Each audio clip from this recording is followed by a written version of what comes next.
Praise the lord. ప్రభువును రక్షకుడైన యేసుక్రీస్తు పరిశుద్ధమైన నామమున మీకు అందరికి వందనాలు. ప్రియమైన వారులారా, బాగున్నారా? ప్రభు యేసుక్రీస్తు మహాకృపను బట్టి ఆయన వాక్యాన్ని, వాక్య లేఖనాలను ఆయన చిత్తానుసారంగా ధ్యానించుకుంటూ ఆయన చిత్తానుసారంగా మనం ముందుకు సాగుతున్నాం కనుక మనం అందరం సంతోషంగా సమాధానంగా ఉంటున్నారని నేను విశ్వసిస్తున్నాను. అలాగే నేను కూడా సంతోష సమాధానంతో ఉంటున్నాను. దేవుడు మనతో మాట్లాడుతున్నటువంటి వాగ్దానం, యెహోవా ధర్మశాస్త్రంలో ఆనందించి దివారాత్రం ధ్యానించబడదను. అంటే ఆది యందు వాక్యము ఉండేది, వాక్యము దేవుడి యొద్ద ఉండేది, ఆ వాక్యమే దేవుడు ఉండేది. మనుషుడు రొట్టె వలన మాత్రం కాదు, దేవుడి నోట నుండి వచ్చి ప్రతి మాట వలన జీవించు.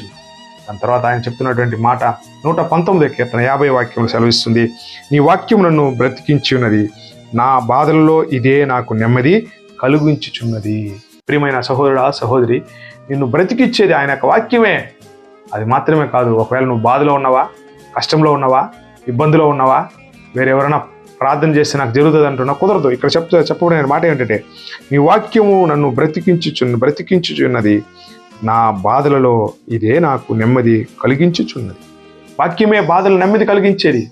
అనారోగ్య పరిస్థితి, అప్పుల బాధ, వ్యాధితో బాధపడుతున్నావా, ఇంకా రకరకాలైన ఇబ్బందులు ఉంటున్నావా, నిన్ను హేళన చేస్తున్నారా, సోలిపోయిన పరిస్థితిలో ఉన్నావా, చేత బాధింపబడుతున్నావా, ఇంకా అనేక ఆర్థిక ఇబ్బందులు ఉన్నావా, ఏది ఈ ప్రపంచంలో ఏ కష్టమైనా ఆ బాధల నుంచి విడిపించేది వాక్యమే. వాక్యాన్ని విశ్వసిస్తే, ఎందుకంటే ఆ వాక్యమే దేవుడు. ఆ వాక్యాన్ని నువ్వు విశ్వసించగలిగితే, వాక్యం నీలో ఉండగలిగితే, అప్పుడు నీకు విజయం, అప్పుడు మీకు విడుదల, అప్పుడు మీకు సమాధానం, అప్పుడు మీకు వాగ్దానం నెరవేర్చబడుతుంది. మా పాస్టర్ గారు ఒక మాట అంటూ వచ్చారు గడిచినటువంటి దినాల్లో, నీ గదిలో ప్రార్థన, నీ మదిలో వాక్యం, నీ గదిలో ప్రార్థన జీవితం కలిగి, నీ మదిలో వాక్య ధ్యానం ఈ మదిలో ఎంచుకున్నట్లయితే నీకు విజయం వస్తుంది. ప్రియ సహోదరుడా, సహోదరి, నీ జీవితంలో విజయం సాధించాలంటే, ఆశీర్వాదంగా ఉండాలంటే, వాగ్దానాన్ని నువ్వు అనుభవించాలంటే, వాగ్దానాన్ని నువ్వు పొందుకోవాలనుకుంటే, నీకు ప్రాముఖ్యమైనటువంటి విషయం ఏంటంటే వాక్య ధ్యానం, వాక్యం చదవడం, ప్రార్థన కలిగి ఉండడం. వాక్యం లేకుండా ఏం చేయలేము. చూడండి, గమనించండి, వాక్యం లేకుండా ఏమీ లేదు. వాక్యం మనం నడిపిస్తుంది కనుక వాక్యం వైపు తిప్పబడదాం, వాక్యాన్ని ధ్యానించుకుందాం, చదువుదాం, ఆశీర్వాదంగా ఉందాం. యుగాలు ఆయనతో జీవించేటువంటి నిత్యత్వంలోనికి మనం ప్రవేశిద్దాం, అది సిద్ధపడదాం. దేవుడు మనలందరినీ దీవించిన గాక. ప్రార్థన చేసుకుందాం. ప్రియ పరలోకపు తండ్రి యేసయ్య, నీకు వందనాలు, స్తుతి స్తోత్రాలు. ప్రభా, ప్రియులు ఎవరైతే తండ్రి ప్రభా వాక్యాన్ని విని ఉన్నారో, వాక్యము తండ్రి బాధల నుంచి విడిపిస్తుంది ఆయన తండ్రి, వాక్యము బ్రతుకునిస్తుంది. వాక్యమే మాకు సమస్తము నాయన తండ్రి. వాక్యం లేకుండా మేము జీవించలేము. అది ఎందు వాక్యం ఉండిన, వాక్యం దేవుడు ఎదున్న, వాక్యమే దేవుడై ఉండేది. ప్రభువా, మనుషుడు రొట్టె వలన మాత్రం కాదు, దేవుడి నోట నుండి వచ్చి ప్రతి మాట వలన జీవించు.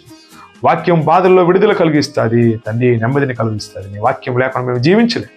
వాక్యముతో మమ్మల్ని తృప్తి పరుస్తున్నారు. నీకు వందనాలు ప్రభువా. ఇది ఈ సమయంలో నీ చిత్తానుసారమైన జీవితం జీవించడానికి వాక్యం ఎంతో ప్రాముఖ్యం. వాక్య ధ్యానం, వాక్యం చదవడం తండ్రి, అదిగో నాయన తండ్రి, గదిలో ప్రార్థన, మదిలో వాక్యం కలిగినట్టు జీవితం జీవించి ప్రభువా, నీ రాకడకు సిద్ధపడి, నీ రాకడలో ఎత్తబడి నీతో యుగాలు సంతోషం, ఆనందగానమే సంతోషమే. ప్రభువా, అలాంటి జీవితం జీవించుటకు మాకు కృప చూపించండి. ఏదో పండుగ రోజు సంతోషం కాదు, ఏదో పండుగ రోజు ఆనందం కాదు తండ్రి, క్రిస్మస్ రోజు కాదు, జనవరి రోజు కాదు ప్రభువా, ప్రతి దినము ఆ డేటుల్లో మాత్రమే కాదు, ప్రతి దినము ప్రతిరోజు సంతోషము, సమాధానము, నెమ్మది కలిగి ప్రభు నీ అందరి పరిశుద్ధాత్మ అందరి ఆనందించడానికి కృప చూపించండి. ఆశీర్వదించండి, దీవించండి. సమస్త ఘనత, మహిమ, ప్రభావాలు మీకు ఆరోపిస్తూ యేసుక్రీస్తు పరిశుద్ధమైన నామమున అడిగి వేడుకొనుచున్నాము తండ్రి. ఆమేన్. దేవుడు మిమ్మల్ని దీవించును గాక.